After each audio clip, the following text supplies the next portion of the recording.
Seperti Bapa selalu mengasihi aku, begitu jugalah aku selalu mengasihi kamu. Hendaklah kamu terus hidup sebagai orang yang aku kasihi.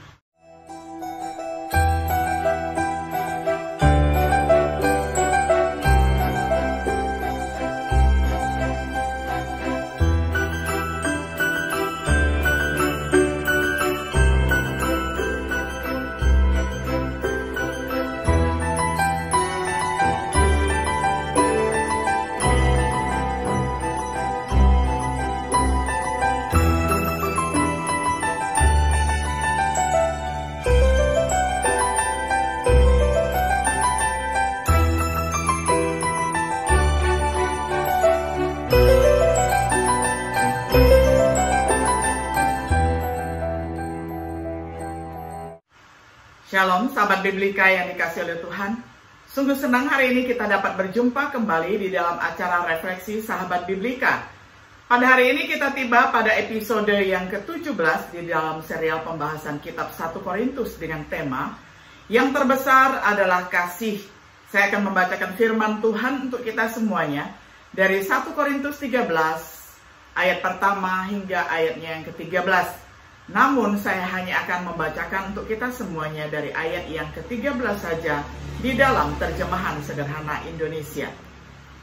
Jadi ketika hal inilah yang tetap diperlukan selama-lamanya, yaitu percaya, berharap, dan mengasihi.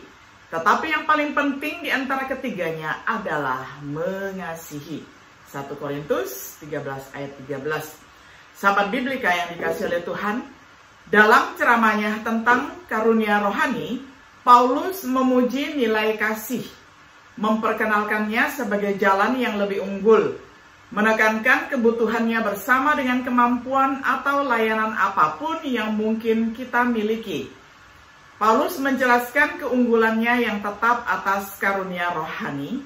Dia bahkan memuji nilainya di atas iman dan harapan, mematuhi kebajikan dalam diri mereka sendiri, namun cinta adalah kebajikan yang terbesar.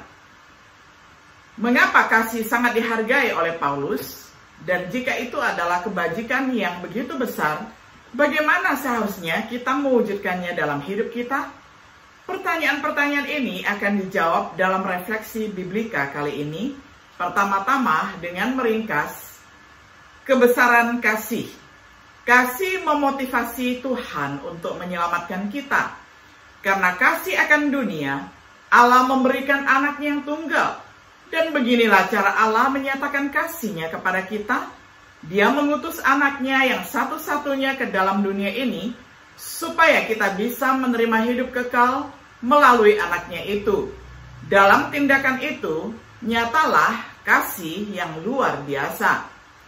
Bukan ketika kita mengasihi Allah, tetapi ketika Allah menunjukkan kasih-Nya kepada kita, yaitu dengan mengutus anaknya menjadi kurban pendamaian yang menghapus dosa kita di mata Allah, sehingga kita tidak akan ditimpa murka-Nya. 1 Yohanes 4 ayat 9, ayat 9 sampai ayat yang ke-10. Besarnya kasih Allah terlihat ketika kita menganggap bahwa itu diungkapkan ketika kita masih berdosa.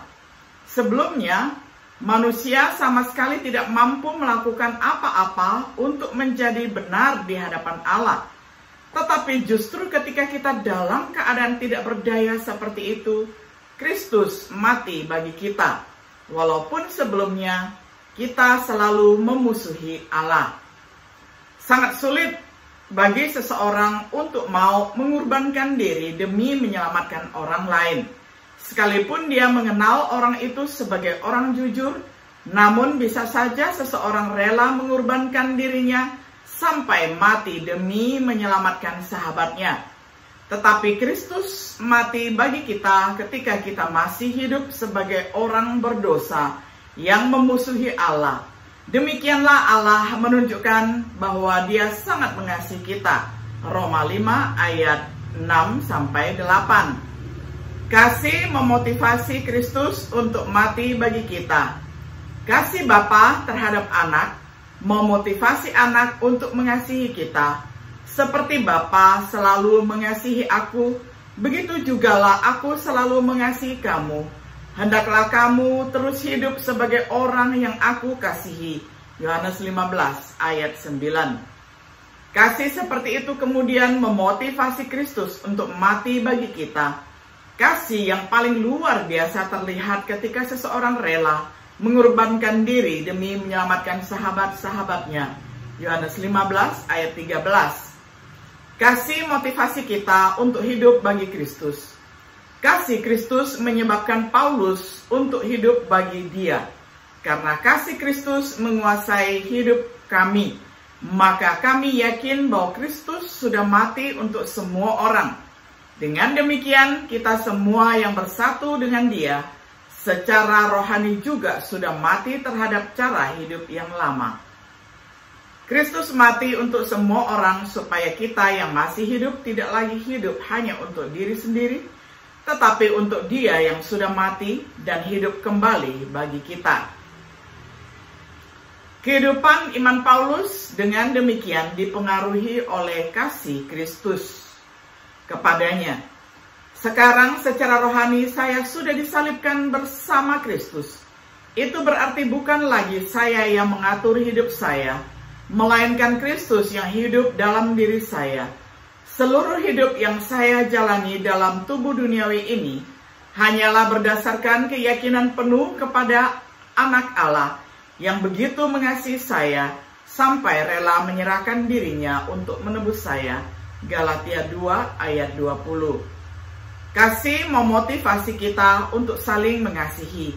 Kasih Kristus harus menginspirasi kita untuk saling mengasihi. Kasih Tuhan juga harus menggerakkan kita untuk saling mengasihi. Kasih dapat dan harus menjadi kekuatan yang sangat kuat dan memotivasi dalam hidup kita.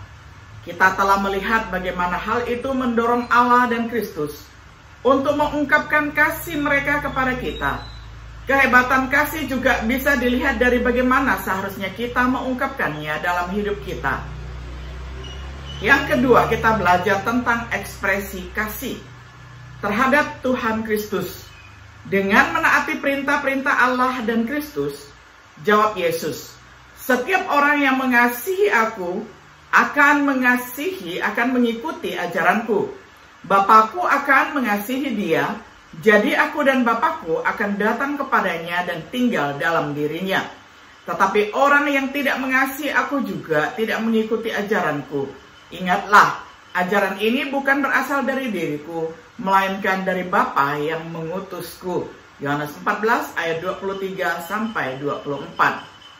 Dengan mengasihi saudara-saudara kita di dalam Kristus, kalau seseorang berkata, "Saya mengasihi Allah," tetapi dia masih membenci saudaranya, berarti dia pembohong. Orang yang tidak mengasihi sesama manusia yang kelihatan, tidak mungkin bisa mengasihi Allah yang tidak kelihatan. Lagi pula, Allah sudah memberikan perintah kepada kita, yaitu siapapun yang mengasihi Allah harus mengasihi saudaranya juga. Besarlah kasih Tuhan kepada kita. Tidakkah kita akan mengasihi Allah dengan semangat yang besar sebagai balasannya terhadap saudara kita, dengan membantu mereka ketika mereka membutuhkan bantuan fisik? Dengan cara inilah kita mengenal arti kasih. Kristus sudah mengasihi kita sehingga mengorbankan dirinya demi kita. Karena itu hendaklah kita pun rela berkorban demi saudara-saudari kita. Kalau ada di antara kita yang berkecukupan harta duniawi, lalu melihat saudaranya menderita kekurangan, tetapi dia menutup pintu hatinya terhadap saudaranya itu, berarti dia belum mengalami kelahiran baru di dalam Allah yang membuat kita mampu mengasihi sesama. Jadi anak-anakku, jangan hanya dengan mulut saja kita mengaku sudah mengasihi, tetapi hendaklah kasih itu kita wujudkan sungguh-sungguh dengan perbuatan yang nyata. 1 Yohanes 3 ayat 16-18. Menyediakan karena kita memiliki kemampuan dan kesempatan mengasihi mereka dalam perbuatan dan kebenaran, dengan membantu mereka ketika mereka dalam kebutuhan rohani, membawa mereka kembali kepada Tuhan, mengasihi mereka dengan kasih yang sungguh-sungguh, dengan memberikan teladan dalam mengasihi Tuhan dan menaati perintah-perintahnya. Jika kita benar-benar mengasihi satu sama lain, kita akan mendorong mereka dengan memberikan contoh yang baik. Hanya dengan begitu kita dapat benar-benar tahu bahwa kita mengasihi anak-anak Allah. Apakah teladan kita mengungkapkan ukuran kasih yang tepat terhadap saudara-saudara kita, terhadap musuh kita? Ingatlah bahwa Tuhan mengasihi kita saat kita masih menjadi seterunya atau menjadi musuhnya. Roma 5 ayat 6-10. Sementara kita tidak kudus ataupun tidak saleh, Tuhan telah mengasihi kita. Sementara kita adalah orang-orang berdosa, Tuhan telah mengasihi kita. Sebagai anak-anak Allah, kita harus menjadi seperti Bapa surgawi kita. Matius 5 ayat 44-48. Mengasihi musuh kita, memberkati mereka yang mengutuk kita, berbuat baiklah kepada mereka yang mengasihi kita. Berdoa bagi mereka yang dengan dengki memanfaatkan dan menganiaya kita, sama seperti yang Yesus dan Stefanus lakukan terhadap para penganiaya mereka. Mengasihi yang tidak dikasihi dan tidak berterima kasih adalah ekspresi kasih tertinggi. Sebagai kesimpulan, Rasul Paulus telah mengalami kebesaran kasih Allah dalam pertobatannya sendiri yang dia syukuri, dalam penganiayaan yang bertahan, yang memberinya harapan besar. Kita pun pernah mengalami kebesaran kasih Tuhan dalam pertobatan kita sendiri. Apakah kita bersyukur?